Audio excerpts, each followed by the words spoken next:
Students, आज हम discuss करेंगे about Gauss law applications. Previous video में हमने डिस्कस किया था electric field due to uniformly charge a wire.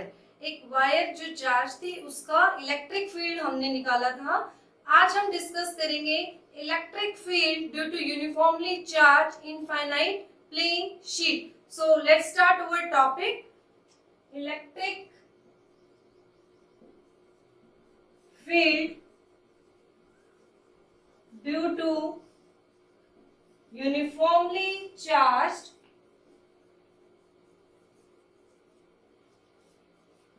plane sheet। अब आपको यहाँ पर कंसीडर करनी है एक शीट और उसके ऊपर पॉजिटिव चार्ज यूनिफॉर्मली स्प्रेड है, डिस्ट्रीब्यूटेड है। We consider a infinite plane sheet and positive charge is uniformly distributed over it।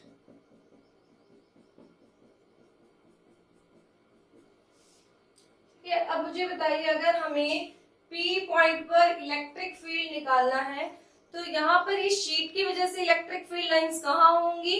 अब पॉजिटिव चार्ज है तो कहाँ होंगी? Radially outwards. So due to this positive कैसे आएंगी लाइंस? ऐसे होंगी, पैरेलल होंगी like this. And if sheet is placed like this and positive charge is spread uniformly, तो यहाँ पर जो पॉजिटिव चार्ज है तो इस सरफेस की वजह से लाइंस कैसे जाएंगी? इधर जाएंगी। और जो यहाँ पर चार्ज है उसकी वजह से कहाँ जाएंगी? दिस। तो यहाँ हमने देखा कि due to this positive electric field lines कैसे हैं? रेडियली आउटवर्ड्स हैं। तो इलेक्ट्रिक फील्ड निकालने के लिए पॉइंट P आपको 4 स्टेप्स करने हैं। जैसे हमने प्रीवियस टॉपिक में डिस्कस किया था कि जब हम इलेक्ट्रिक फील्ड निकालते हैं तो आपको 4 स्टेप्स में इस प्रॉब्लम को सॉल्व करना है। तो फर्स्ट स्टेप है कि आपको यहाँ पर एक गॉसियन सरफेस चूज करना है। एंड गॉसियन सरफेस कैसा होना चाहिए? जो सिमेट्री अप्लाई हो। अगर हम शीट की बात कर रहे हैं तो ऐसा गॉसियन सरफेस हमें देखना है जहां इलेक्ट्रिक फील्ड हर जगह सिमेट्रिकल हो। सेकंड पॉइंट आपको देखना है कि किसी भी पॉइंट पर जब आप प्लेन की बात कर रहे हो या सरफेस की बात करते हो तो जितने भी सरफेस आपने डिवाइड किए हैं उन सब पर थीटा आपका क्या होना चाहिए? कांस्टेंट होना चाहिए। थर्ड स्टेप क्या होगा कि आपको देखना है कि charge enclosed bye Gaussian surface, कि गॉसियन सरफेस ने कितना चार्ज को बाउंड किया है, क्लोज किया है। एंड फोर्थ हम क्या अप्लाई करते हैं? गॉस थ्योरम अप्लाई करते हैं। तो फर्स्ट स्टेप हमारा यहाँ पर क्या होगा? आपको चूज करना है गॉसियन सरफेस। तो हमने देखा था जब हम एक वायर लेते हैं यूनिफॉर्मली चार्ज वायर तो हमने गॉसियन सरफेस चूज किया था बिकॉज ये जो वायर है वो उसकी एक्सिस की तरह काम कर रही थी एंड इस पूरे चार्ज को इनक्लोज कर लिया था सिमेट्रिकल वे से सिलेंडर ने। तो यहाँ पर हमें हिट एंड ट्रायल मेथड से देखना है कि गॉसियन सरफेस कैसा होगा। तो स्फेरिकल देखा तो देखा गया कि वो सिमेट्री को फॉलो नहीं करता। फिर हमने देखा कि ये जो वायर्स हैं, जो यहाँ पर इलेक्ट्रिक फील्ड की लाइंस हैं, तो इसको बाउंड करने के लिए हमने क्या किया? एक सिलेंडर बनाया लाइक दिस।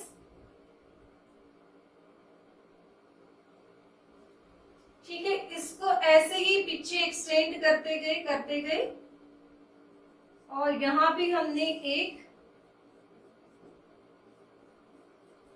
Like this. तो ये जो सिलेंडर है, अब देखिए यहाँ पे ये क्या कर रहा है? ये इतने चार्ज को इनक्लोज करता है। तो जो ये सिलेंडर हमने बनाया है ये सरफेस का कैसा होगा?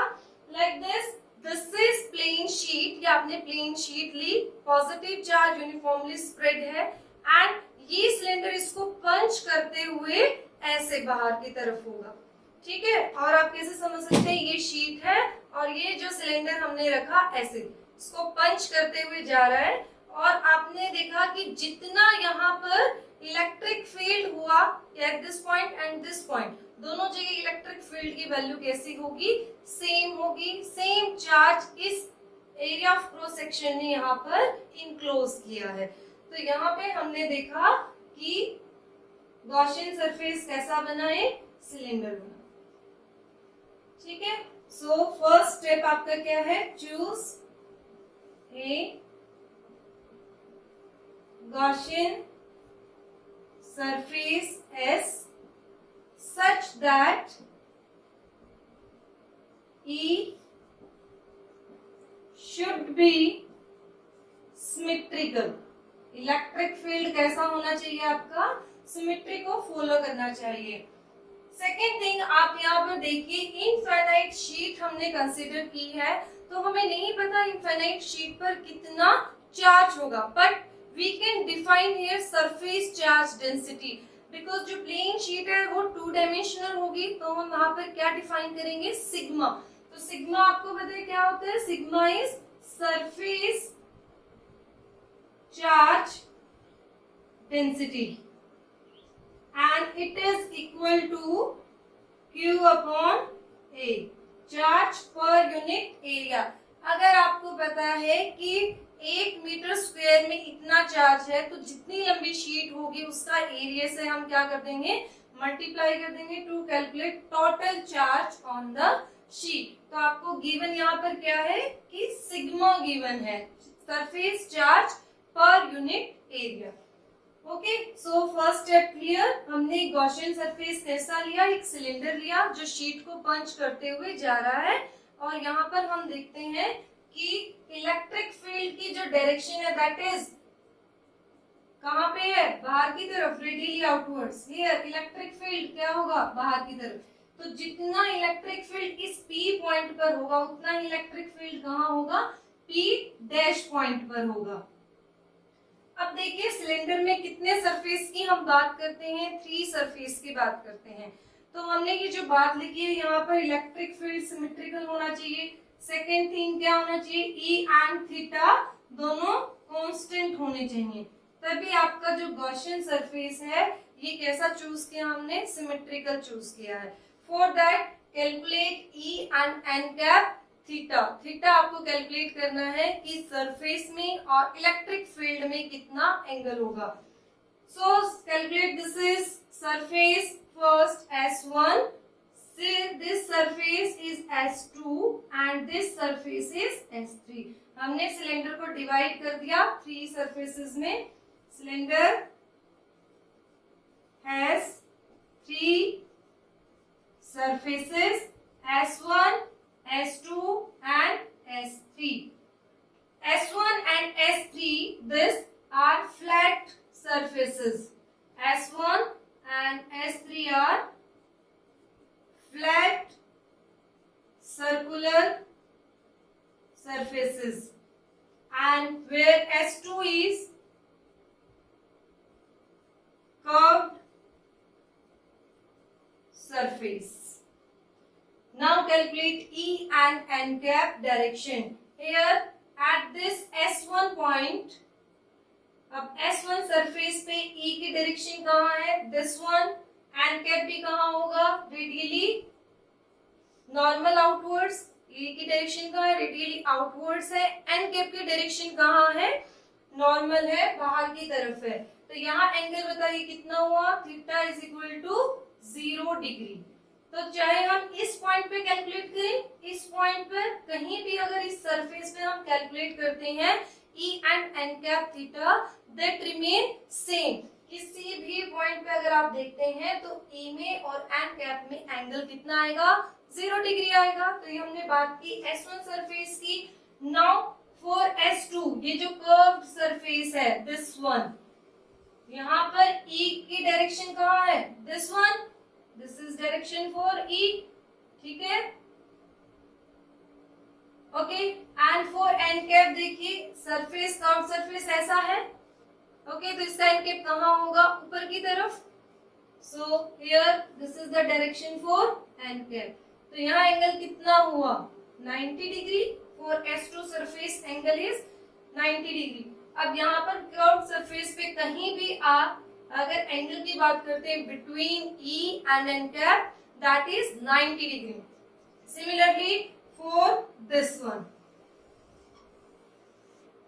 तो यहाँ पे इलेक्ट्रिक फील्ड की डायरेक्शन कहाँ, इधर, और एन कैप कहाँ होगा, अगर ये जो टॉप वाला सरफेस इसका एन कैप ऊपर की तरफ है तो नीचे वाला जो कर्व सरफेस है उसका एन कैप कहाँ होगा, नीचे की तरफ।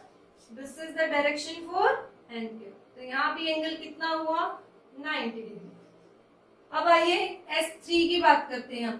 S3 में क्या होगा, E की डायरेक्शन दिस वन, और इसका जो एन कैप होगा वो भी कहाँ होगा, in same direction, so theta is here 0 degree.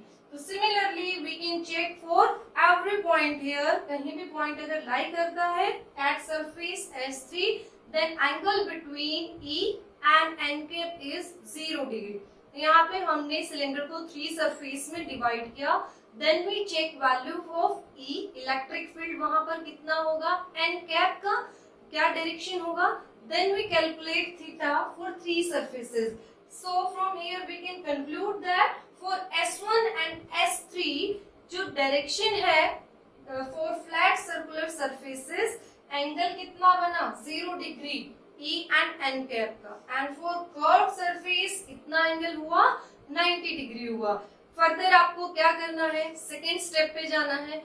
First step पे हमने चेक किया कि आपका इलेक्ट्रिक फील्ड सिमेट्री फॉलो कर रहा है या नहीं करता है। इट मींस जो आपने सिलेंडर चूज किया Gaussian surface, that is correct, वो कंडीशन को फुलफिल करता है। Okay, so that is the about cylinder 3 surfaces and angle between E and n cap.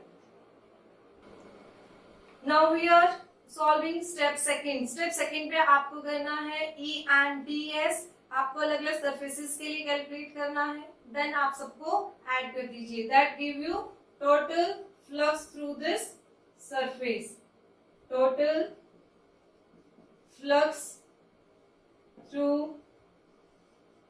Gaussian surface S। तो गॉसियन सरफेस S में कितने सरफेसेस हैं, 3 surfaces are there, S1, S2 and S3।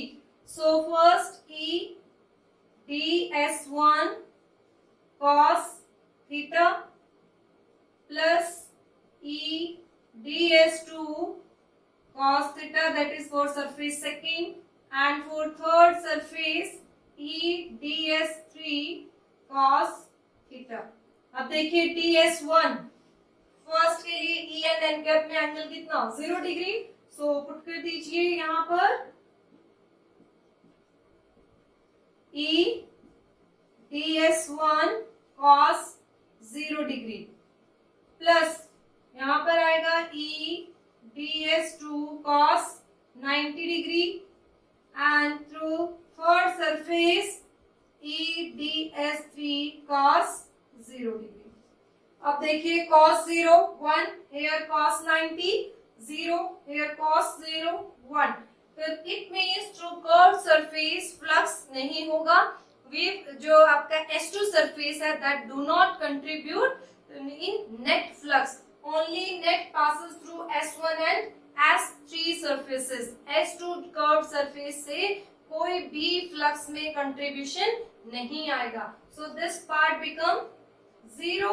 So we calculate total EDS equal to, that is just EDS1 and this is EDS3। अब हमने कहा E इस point पे आप चेक करिए या इस पॉइंट पे आप चेक करते हैं P and P dash point, E का जो मैग्नीट्यूड है that is same on both side, तो वो इंटीग्रेशन से क्या आ जाएगा, बाहर आ जाएगा। दिस ds1 एंड ds3, अब इसके बारे में देखिए, यहाँ हमने एक स्मॉल एलिमेंट कट करके लिया that give you n cap direction, यहाँ पे हमने स्मॉल एलिमेंट कट किया that give direction n cap. तो इसका अगर हमें कंप्लीट एरिया निकालना है फ्लैट सर्कुलर सरफेसेस का, अगर हम उसका इंटीग्रेशन करते हैं तो हम इसको अज्यूम कर लेते हैं जितना एरिया यहाँ होगा उतना ही एरिया यहाँ होगा। तो integration ds1 equal to integration ds3, जितना एरिया यहाँ है उतना एरिया यहाँ होगा, उसको हम कंसीडर कर लेते हैं that is A, area of cross section where A is area of cross section. तो ये दोनों कैसे आए, इक्वल आए। तो so this is E dot ds that will give you EA, that is also equal to EA, and finally it is equal to 2EA।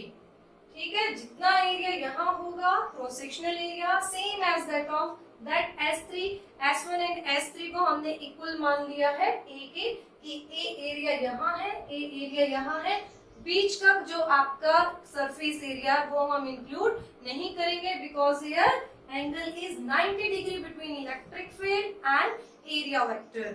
So this is the second step. Second step में हमने क्या करना था, अलग अलग surfaces से हमने E dot ds को कैलकुलेट करना था। अब हम बात करेंगे थर्ड स्टेप की। थर्ड स्टेप होता है आपको कैलकुलेट करना है charge enclosed bye Gaussian surface. Yes, now charge enclosed by Gaussian surface क्या होगा, say that is your sheet and ये जो सिलेंडर है ये कहाँ से पास कर रहा है, through this sheet, इसको पास करते हुए जा रहा है। तो अब ये देखिए जहां ये टच करते हुए जाएगा, say this is area जहां से ये क्या कर रहा है, पास कर रहा है। तो इस एरिया को हम कैलकुलेट करके निकाल सकते हैं कि इसके अंदर कितना चार्ज प्रेजेंट होगा या इस गॉसियन सरफेस ने कितना चार्ज यहाँ पर इनक्लोज किया है। सो द चार्ज इनक्लोज्ड, अब हमने ये वाला एरिया कितना लिया, A, तो ये इस एरिया A में कितना चार्ज होगा वो हम कैसे कैलकुलेट करेंगे। थर्ड स्टेप देखिए, charge enclosed bye Gaussian surface, हमें निकालना है Q and that Q is equal to sigma A because sigma is equal to Q upon A। ये हम पढ़ चुके हैं कंटिन्यूअस चार्ज डिस्ट्रीब्यूशन में। सिग्मा किसके इक्वल होते हैं, Q upon A। If you want to calculate charge then sigma into A, that is the value। Okay, अब हमें ये वैल्यू सिग्मा गिवन है, A एरिया हमें यहाँ से पता है, तो ऐसे आप क्या निकाल सकते हैं, टोटल चार्ज निकाल सकते हैं। फोर्थ स्टेप हम अब करेंगे बाय यूजिंग गॉस थ्योरम। अब गॉस थ्योरम ने क्या बताया, जो आपका फ्लक्स है that is equal to Q upon epsilon naught and put the value for this and this epsilon naught. Clear है, ए एरिया हम देखते हैं इधर से, this is area and sigma आपको गिवन है। So from here we can calculate charge enclosed। Now fourth step, हमने पहले देखा कि E डॉट ds किसके इक्वल आया, 2EA। जब हमने सरफेस इंटीग्रल निकाला, close surface integral of electric field over surface this ds, that is equal to 2EA and that is also equal to flux। So by comparing this first and second equation, comparing first and second equation, we have this is sigma A upon epsilon naught and here it is 2EA। A and A both side cancel out। अब आपको value किसका निकालना है, electric field eight point P, so that is equal to sigma by 2 epsilon naught। So that is the magnitude of electric field at point P and P dash। जितना electric field P point पर बनेगा same P dash point पर उतना ही appear होगा। अब जो आपका result आया that is very strange result. अब आपने सभी डेरिवेशंस में देखा था, यहाँ पर R होता था, डिस्टेंस होता था। अगर मैं शीट से इस P पॉइंट का डिस्टेंस लेती हूँ, this R, same from there I take this distance small r। तो यहाँ पर इक्वेशन में लास्ट रिजल्ट में आपका r अपीयर नहीं होता है and that is very important कि इस रिजल्ट में आपका r नहीं आता। So we can say E is independent of r। ठीक है, सीबीएसई में ये क्वेश्चन बहुत बार पूछा भी जाता है कि uniformly charge plane sheet R पर कैसे डिपेंड करती है, 1/r, 1/r², 1/r³ और do not depend on R. तो इसका आंसर क्या होगा, is independent of R in case of uniformly charge plane sheet. अब यहाँ पर ये आर पे डिपेंड क्यों नहीं करता है उसका रीजन समझिए। Say this is positive positive positive charge spread uniformly on this plane sheet. तो यहाँ पर इसने अपना इलेक्ट्रिक फील्ड बनाया, इस चार्ज ने, इसने अपना चार्ज बनाया। तो देखिए यहाँ पर इलेक्ट्रिक फील्ड लाइंस कैसी बनी है, पैरेलल एंड इक्विडिस्टेंस। तो जब हम डिस्टेंस की बात करते हैं, अगर मैं 1 मीटर पे पॉइंट लेती हूँ और यहाँ कहती हूँ इलेक्ट्रिक फील्ड कितना होगा, देन इस पॉइंट को मैं शिफ्ट करती हूँ P से आगे, फिर मैं वहां पूछती हूँ कि इलेक्ट्रिक फील्ड कितना होगा, तो आपका आंसर क्या होना चाहिए, दोनों ही जगह इलेक्ट्रिक फील्ड सेम आएगा, बिकॉज यहाँ पर आर पे डिपेंड करता ही नहीं है इलेक्ट्रिक फील्ड। तो ये कैसे हुआ कि यहाँ पॉइंट आप लेते हो तब भी इलेक्ट्रिक फील्ड सेम है, यहाँ भी लेते हो तो इलेक्ट्रिक फील्ड सेम है, लेकिन जब हम पॉइंट चार्ज की बात करते थे और उसका इलेक्ट्रिक फील्ड देखते हैं तो हम क्या देखते हैं कि जो पॉजिटिव चार्ज है उसकी लाइंस कैसे हो जाती हैं, स्प्रेड हो जाती हैं, डाइवर्स हो जाती हैं। अगर हम पॉइंट लेते हैं यहाँ तो इलेक्ट्रिक फील्ड की स्ट्रेंथ क्या होती है, ज्यादा होती है, क्योंकि यहाँ पे क्राउडिंग है लाइंस की। If I choose this point here, तो आप क्या कहेंगे, इलेक्ट्रिक फील्ड वहां पर वीक हो जाता है। पी पॉइंट पे कैसा है, स्ट्रॉन्ग फील्ड है, and at P dash point ये कैसा है, वीक पॉइंट है, because due to single charge और point charge electric field lines diverse कर जाती हैं, और जो डाइवर्जन है that shows electric field distance के साथ डिक्रीज होता जा रहा है। But in this case electric field क्या हो रहा है, जैसे जैसे आप आगे जाते जा रहे हो बहुत सारे चार्जेस हैं, यहाँ पर सिंगल चार्ज नहीं है, तो बहुत सारे चार्ज है, क्राउडिंग है, तो they give parallel and equidistant lines, electric lines of force, that means कि इलेक्ट्रिक फील्ड का मैग्नीट्यूड यहाँ पर सेम होगा, do not depend on distance कि आपने कहाँ पॉइंट चूज किया है।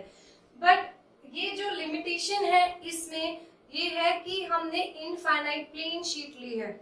अगर हम फाइनाइट शीट लेते हैं तो कहीं ना कहीं वो क्या होगी, डाइवर्स होगी। अब देखिए ये क्या है, रिपेल कर रहे हैं, this is there here here, लेकिन ये जो पॉइंट है इसको आगे और कोई चार्ज नहीं मिलता, तो यहाँ पे कॉर्नर पे क्या होना शुरू हो जाएगा, इलेक्ट्रिक फील्ड लाइंस डाइवर्स होना शुरू हो जाएगा। फिर आप अगर यहाँ पॉइंट चूज करते हैं तो यहाँ पर इलेक्ट्रिक फील्ड सेम नहीं होगा। तो हमने क्या कंसीडर किया है, इनफाइनाइट। इनफाइनाइट का मतलब बहुत बड़ी शीट आपने ली है, वैसे भी कुछ नहीं होता है इनफाइनाइट, हम यहाँ पे अप्रोक्सीमेशन लेके चलते हैं तभी आपका ये रिजल्ट यहाँ पर प्रूव है, वैलिड है। So this is the derivation for uniformly charged plane sheet का electric field at any point। तो हमने देखा in case of electric field due to uniformly charged plane sheet कि आपका इलेक्ट्रिक फील्ड हर पॉइंट पे कैसा रहता है, सेम रहता है, चाहे आप उसके पास में कोई पॉइंट पे इलेक्ट्रिक फील्ड देखते हैं या उससे दूर देखते हैं, लेकिन पॉइंट चार्ज के केस में ऐसा पॉसिबल नहीं है। अब बात करते हैं हम स्पेशल केसेस की। अगर हम एक सिंगल सरफेस लेते हैं शीट का तो वहां पर इलेक्ट्रिक फील्ड कितना बना, E is equal to sigma upon 2ε0, ये हमारा रिजल्ट आया है। बट जो आप शीट लेते हो उसका एक सरफेस नहीं होता, उसके दो सरफेस होते हैं, चाहे आप शीट को कितना ही पतला पतला करते जाएं, ऑलवेज इट हैज 2 सरफेसेस। अगर सिंगल सरफेस है तो आपका रिजल्ट ये होगा, अगर 2 सरफेस हैं तो वहां पर रिजल्ट आपका सिग्मा बाय 2ε0 नहीं होता, वहां पर रिजल्ट अलग होता है। तो उसके बारे में हम डिस्कस कर लेते हैं। एक हमने शीट ली, उसको हमने रब किया तो उसके दोनों सरफेसेस पे चार्ज डेवलप हो गया। अब कैसा चार्ज डेवलप होगा, से दिस इज शीट, ठीक है, ये इसका फर्स्ट सरफेस है, ये इसका सेकेंड सरफेस है, तो दोनों सरफेस पे कैसा चार्ज डेवलप हुआ, पॉजिटिव चार्ज डेवलप हुआ। तो यहाँ पर इस चीज को आप समझिए, वर्डिंग को ध्यान से पढ़ना। अगर आप सिंगल सरफेस की बात करते हैं तो रिजल्ट होगा आपका sigma by 2ε0 for single surface. If 2 surfaces surfaces of sheet, या शीट आपकी कैसी है, थिक है। अगर हम बात करते हैं थिक शीट की तो वहां रिजल्ट कितना होगा, sigma by epsilon not.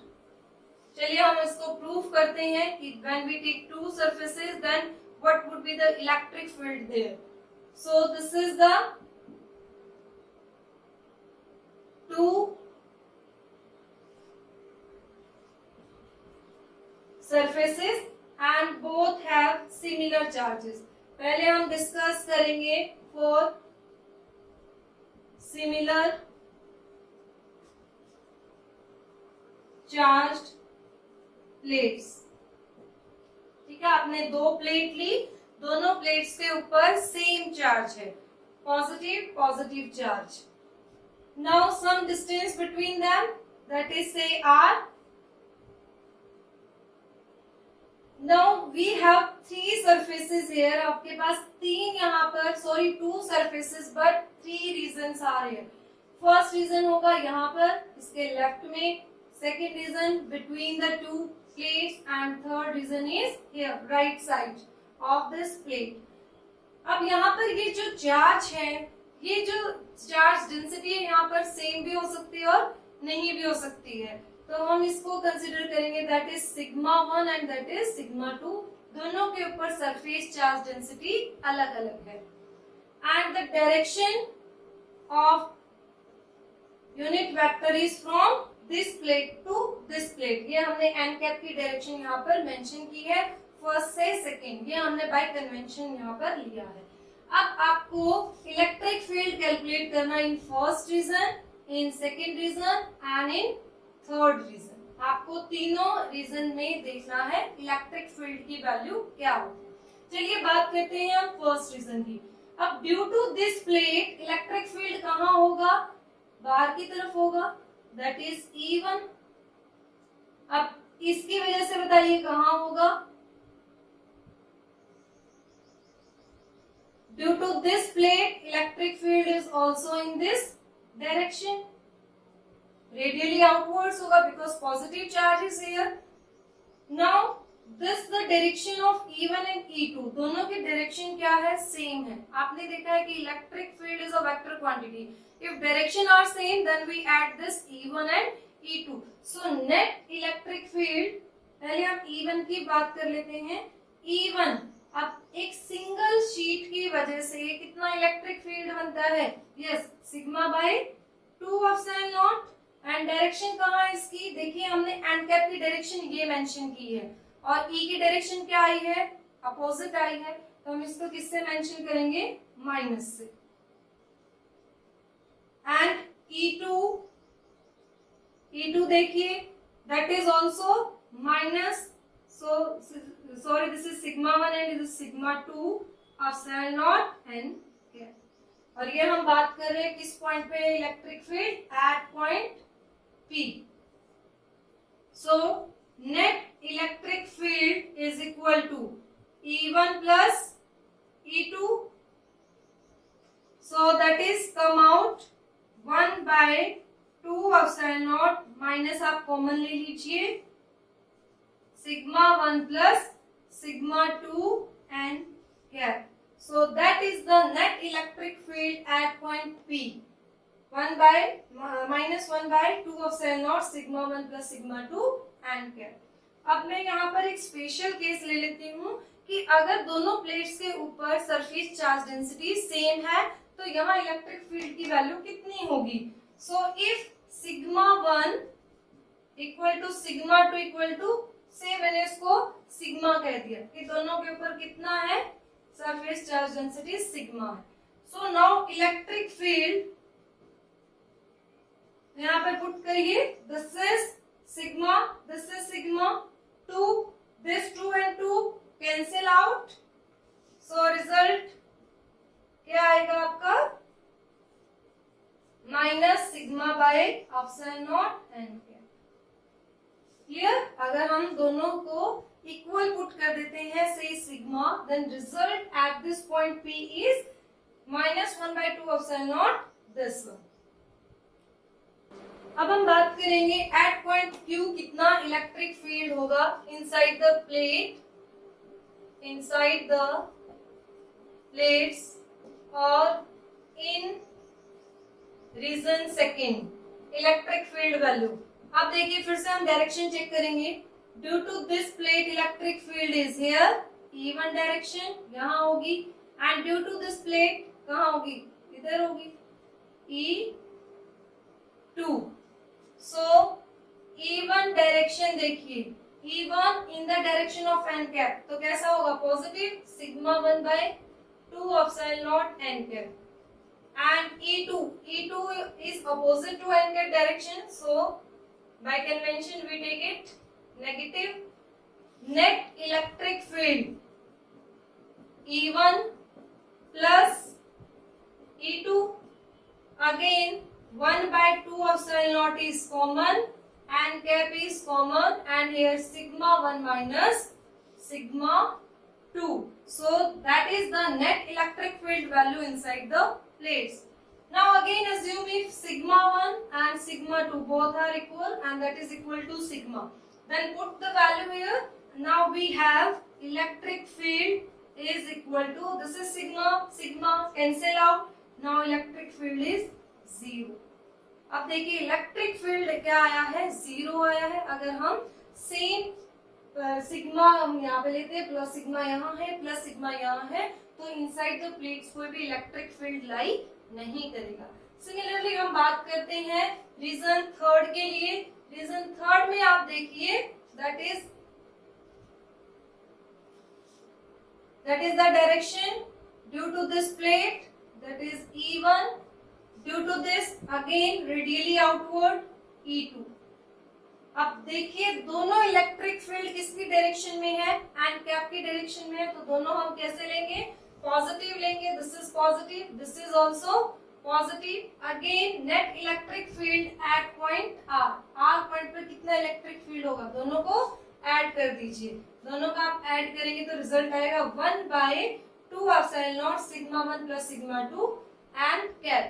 Now if we put this sigma 1 and sigma 2 both are equal, now result is not 0, it is a value, and that is equal to the sigma and sigma, and that is come out to be sigma by epsilon naught n cap।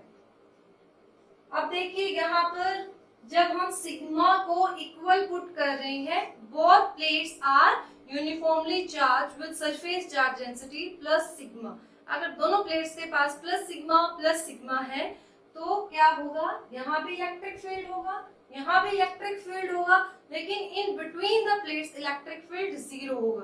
तो हम इसको assume कर सकते हैं it is like a close box. एक close box है तो उसके बाहर भी फील्ड है, राइट साइड भी है, लेफ्ट साइड भी है, लेकिन उसके अंदर कोई भी फील्ड नहीं होगा अगर उसके बाहर क्या है, दो सिमिलर चार्ज प्लेट्स हैं। So that is the case when we take similar charge plate. Then what about the plates electric field if these two plates are oppositely charged? अगर एक प्लेट के पास पॉजिटिव चार्ज है, second plate के पास negative charge है, तो electric field की value क्या होगी?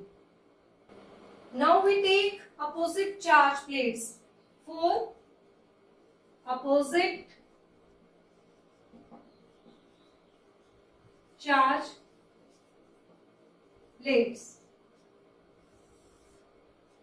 say now one plate is positively charged and second plate is negatively charged. Now again we have to find electric field at point P, at point Q and at point R. And again by convention direction from left to right. So first we have to calculate at this point. This is say plus sigma and it is minus sigma. ये हमने plus sigma ले लिया, इसको हमने minus sigma ले लिया। Now at point this electric field value कहाँ होगी? Due to this positively outward here and due to this inwards यहाँ होगी। At point Q due to this like this and due to this one positive to negative, so direction of this here. ठीक है. Now at this point due to this positive here and due to negative here. ठीक है. आपको electric field direction आनी चाहिए. Due to positive हम कैसे करते हैं, radially outwards, and due to negative charge it is radially inwards. And here direction from electric field positive to negative plate. Now for three reasons calculate. Say this is first reason, second reason, and it is third reason. So in reason first, net electric field value. Net electric field value कितना होगा, E1 plus E2. For just this is sigma by 2 epsilon naught, and this is in the opposite direction, तो हम इसको कैसा लेंगे, minus n cap, and it is positive. But जब हम यहाँ पर ये लेंगे तो कितना आ जाएगा, sigma bye 2 epsilon naught n cap. तो this is negative, this is positive. Electric field in this region is 0. तो यहाँ पर या तो आप एन कैप की डायरेक्शन को चूज करेंगे या फिर इसका माइनस साइन कंसीडर करेंगे. आपको एक ही चीज लेनी है. तभी हम क्या करेंगे, E1 डायरेक्शन को नेगेटिव लेते हैं और E2 in the direction of cap इसको हम कैसा लेंगे, पॉजिटिव लेंगे. अब हम बात करेंगे in region second. Region second में देखिए both electric field directions are same. So this is equal to E1 plus E2. Here sigma by 2 epsilon naught n cap and plus sigma by 2 epsilon naught n cap. This is 2 sigma by 2 epsilon naught n cap, and it is finally equal to sigma by epsilon naught n cap. In between the plates जहाँ पर electric field होगा, and that is equal to sigma by epsilon naught. ये result आपको learn करना है because बाद में ये एज इट इज यूज होता है. When we take positive and negative plate then electric field between these two plate is sigma by epsilon naught. Now take third region. In region third electric field E1 is towards n cap, so sigma by 2 epsilon naught, but E2 is opposite, so minus sigma 2 epsilon naught n cap. So again cancel out and net electric field कितना आएगा, C. So three cases are there. Here in first reason electric field कितना आया, 0. यहाँ पे कितना आएगा electric field, 0. But in between plate is sigma by epsilon. So दोनों ही case important है. These two special cases when we take two similar charge plane sheets or when we take oppositely charged plane sheet. So results are different here. So revise this two topics and special cases, that is very important cases when we take one is positively charged and other is negatively charged plate. Now we will talk about electric field due to uniformly charged spherical shell. Electric field due to uniformly charged spherical shell. तो सबसे पहले आपको पता होना चाहिए कि spherical shell है क्या. तो स्फेरिकल शेल क्या होगा, लाइक अ बैंगल. बीच वाला जो पोर्शन होगा दैट इज होलो एंड बाहर क्या होगा, उसको बाउंड्री होगी. So first of all we consider a shell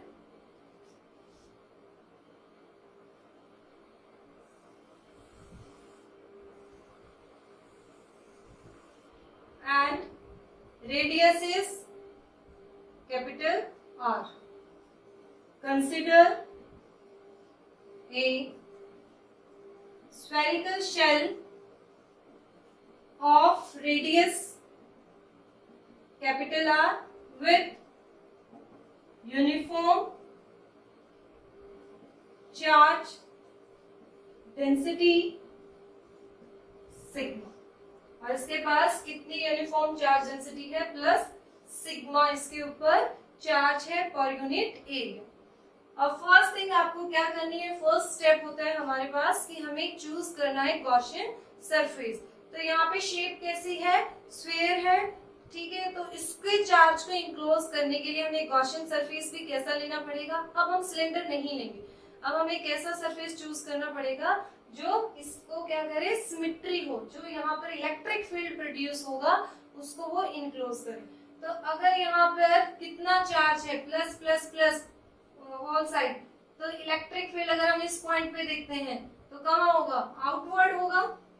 so here I choose a Gaussian surface, this is S.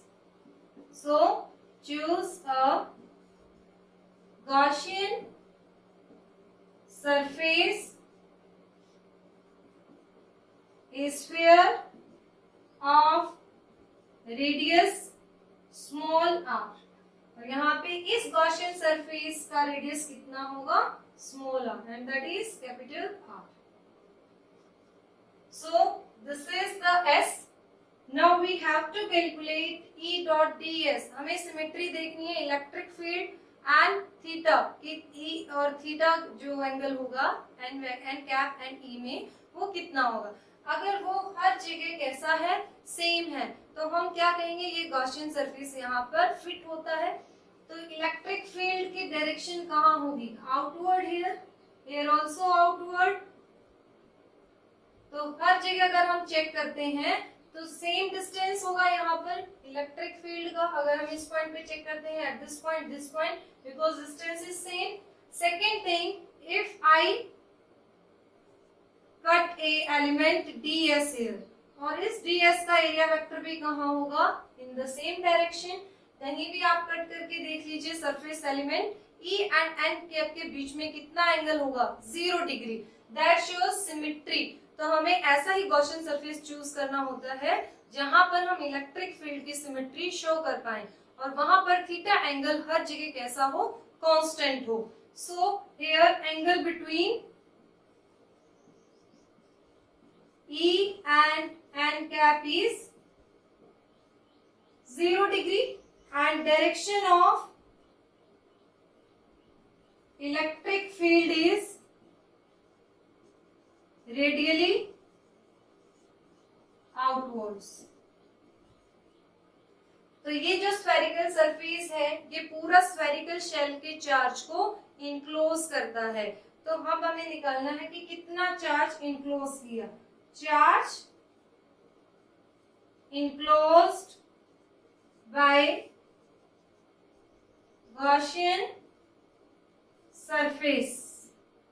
So Q equal to sigma into A, because यहाँ पे हमें sigma given है। A is area of this Gaussian surface. तो Gaussian surface कैसा है, sphere है, तो हम यहाँ पे क्या लेंगे, सरफेस एरिया ऑफ स्फीयर, तो that is 4 pi r square. अब देखिए हमने यहाँ पर क्या लिया है, स्मॉल r लिया, क्योंकि हम किसको कंसीडर कर रहे हैं, गॉसियन सरफेस को। सो हमने यहाँ पे इक्वेशन निकाले for this Q।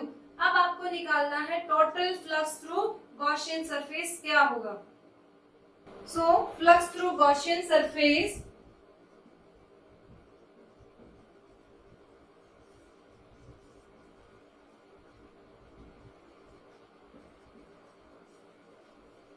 phi E equal to close integral E dot ds। अब E dot ds के बीच में एंगल कितना, theta is 0, so that is equal to 1। तो ये कितना आएगा, E, this is ds, and this close integral is 4 pi r square, so that is the value of phi E। अब आपको क्या निकालना है, electric field at this point, say this point is P, electric field at point P. Now by using again Gauss theorem, phi E is equal to Q upon epsilon naught. What is the value for this Q? That is sigma A epsilon naught. Say this is equation second, this is equation first. Compare these two equation. We have electric field 4 pi r square equal to sigma A upon epsilon naught. So this is E equal to sigma A upon 4 pi epsilon naught r square. If we put the value for A here, अगर हम यहाँ पे electric field की value put करते हैं 4 pi r square, this cancel out. Electric field is sigma by epsilon naught. So at point P or outside the spherical shell, electric field is equal to sigma by epsilon naught and direction of electric field is radially outward. We calculated electric field outside the spherical shell.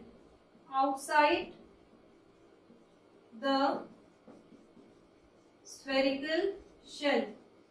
अगर outside आपने देखा तो कितना electric field आता है, यहाँ पे आप दोनों रिजल्ट मेंशन कर सकते हैं, Q upon 4 pi epsilon naught r square.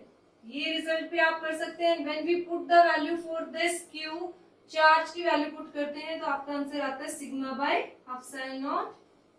And if we want to mention the direction, so here put n cap, and n cap is radially outwards. So that is about outside the spherical shell. अब देखिए जो spherical shell है, हम यहाँ पर mention क्या करते हैं कि जो shell है आपका that is hollow, वो कंप्लीट क्या है, अंदर से hollow है, खाली है. तो जो चार्ज आपने इसके सेंटर पे यहाँ पर पुट किया, that whole appear on the surface of spherical shell. So we appear here कि इलेक्ट्रिक फील्ड जो यहाँ पर appear हुआ, हम उसको कैसे मानते हैं कि पूरा का पूरा चार्ज कहाँ कंसंट्रेटेड था, उसके सेंटर पर कंसंट्रेटेड है, और उसी की वजह से इलेक्ट्रिक फील्ड कहाँ आया है, रेडियली आउटवर्ड आया है eight this point P. Now consider second case. Second case हम लेंगे कि पॉइंट P है, point P lies on the surface of spherical shell. अब आपको पॉइंट P बाहर नहीं है, कहाँ लाई करता है, शेल पे लाई करता है. अगर वो शेल पे लाई करता है तो आप गॉसियन सरफेस कहाँ ड्रॉ करेंगे, आप just outside, just outside the spherical. Just का मतलब बिल्कुल जो शेल की बाउंड्री होगी उसी के पास आपने पॉइंट P को, यहाँ पर हमने लिया है गॉसियन सरफेस दिस S.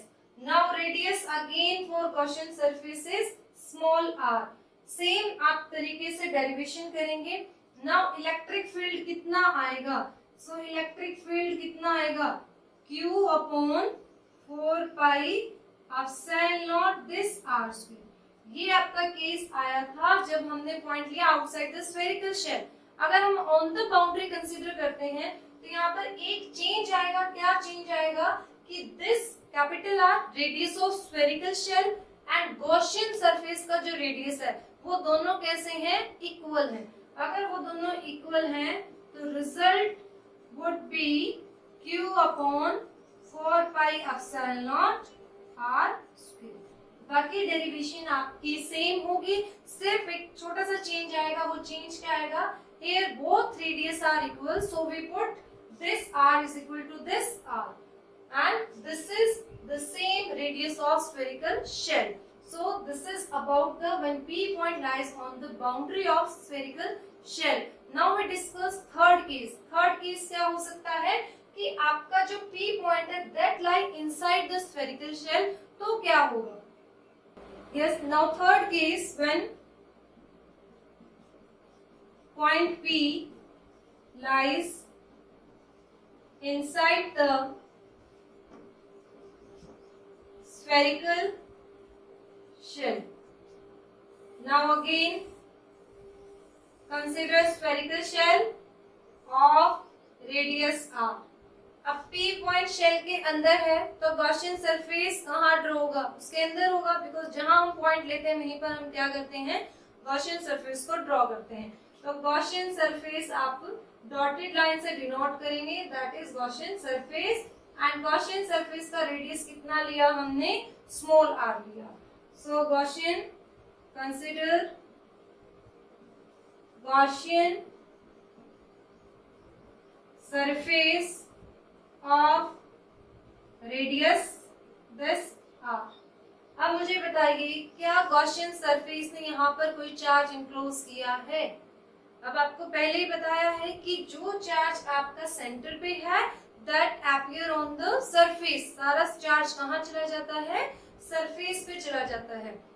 ये हम प्रीवियस वीडियो में भी डिस्कस कर चुके हैं. इन केस ऑफ कंडक्टर मेटल्स क्या होता है, होल चार्ज आपका सरफेस पे आ जाता है ड्यू टू रिपल्शन. रिपल्शन की वजह से अगर वो चार्ज सरफेस पे नहीं आता तो क्या होगा कि इलेक्ट्रोस्टैटिक की कंडीशन हम नहीं सेटिस्फाई कर पाते. So here now charge enclosed by Gaussian surface Q equal to 0. यहाँ पे कोई चार्ज इंक्लोज नहीं हुआ क्योंकि चार्ज कहाँ है, बाउंड्री पर. यहाँ है गॉसियन सरफेस कहाँ ड्रॉ हुआ है, अंदर, तो अंदर कोई भी चार्ज प्रेजेंट नहीं है. Bye using Gauss theorem phi E equal to Q upon epsilon naught and also phi E is equal to closed integral E dot ds or that is equal to E ds. ठीक है, angle कितना होगा, E and n cap में 0 degree होगा and that is equal to E into 4 pi r square. Now compare these two equations. अगर आप इन दोनों equation को कंपेयर करते हैं तो क्या आएगा, E into 4 pi r square is equal to Q upon epsilon naught. If Q equal to 0, अगर Q 0 है तो E भी क्या होगा, 0. And that is very important, please note down. Inside the spherical shell electric field value is 0. Electric field अंदर नहीं लाई करेगा inside the shell because वहां पर चार्ज प्रेजेंट नहीं होता. Charge is present on the boundary और सरफेस ऑफ स्फेरिकल शेल. तो ये 3 केस हमने डिस्कस किए हैं. First outside the spherical shell, second case on the surface of spherical shell हमने इलेक्ट्रिक फील्ड निकाला, third case inside the spherical shell. So 3 cases are there and this is electric field equal to 0. अब हमने जो 3 case discuss किए हैं हम उसका एक ग्राफ प्लॉट कर सकते हैं. That graph between E and R. E and R को बताएगा in case of charge spherical shell. तो हम लेते हैं यहाँ पर, this is spherical shell. This area is inside the spherical shell. ये जो एरिया है ये स्फेरिकल शेल के अंदर है. यहाँ पर इलेक्ट्रिक फील्ड कैसा है, 0 है. ये क्या आ गई यहाँ पर, बाउंड्री. स्फेरिकल शेल की क्या है, बाउंड्री है. यहाँ पर आपका दिस स्मॉल आर किसके इक्वल होता है, capital R. And here value is, कितनी वैल्यू होगी, that value is E equal to Q upon 4 pi epsilon naught R square. जो बाउंड्री होगी स्फेरिकल शेल की वहां पर इलेक्ट्रिक फील्ड की वैल्यू होगी Q upon 4 pi epsilon naught R square. Okay, now this is the outside the spherical shell. Outside the spherical shell, outside the spherical value क्या होती है इलेक्ट्रिक फील्ड की, Q upon 4 pi epsilon not this R square. तो distance के साथ electric field क्या हो रहा है, रिड्यूस हो रहा है. किस वैल्यू से हो रहा है, R स्क्वायर. तो अगर आपको ये डिनोट करना है तो कैसे करेंगे, like this. So your electric field is inversely proportional to square of distance. So this graph is very important. बहुत बार पूछा जाता है कि electric field inside the spherical shell क्या होगा, on the boundary that is q upon 4 pi epsilon naught r square, and outside the spherical shell electric field क्या होगा, decrease होगा. कैसे decrease होगा, that is inversely proportional to r square. So that is your about first chapter electrostatic. यहाँ पर आपके सभी topics complete होते हैं. If you like this video please give Thums up and share this video and keep learning with Figure Free Physics. Thank you.